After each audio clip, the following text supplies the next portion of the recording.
If you ain't sitting down, then you may want to take a seat, because what I'm about to share with you may just blow your mind. Meanwhile, in Rutherford County, Tennessee, we begin this hour with an alarming new report based on a joint investigation by ProPublica and Nashville Public Radio. A decades-long system and practice of arresting and jailing mostly black children in Rutherford, Tennessee. At the head, the mother of the county, as juvenile court judge Donna Scott Davenport sometimes called herself.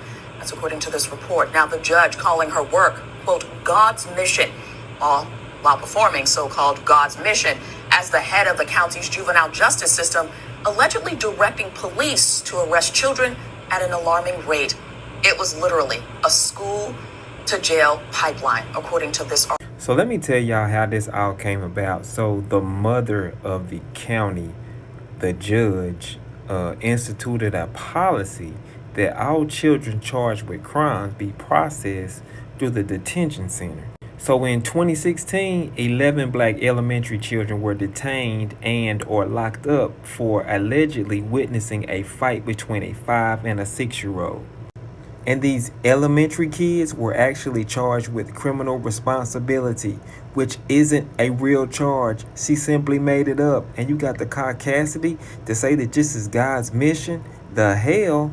And this piece of work was actually instructing law enforcement to lock kids up in detention for simple things as truancy.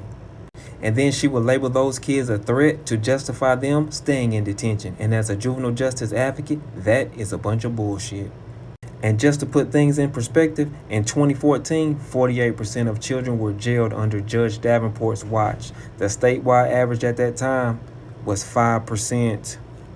Oh, it gets worse. So kids as young as 7 years old have been locked up in her county.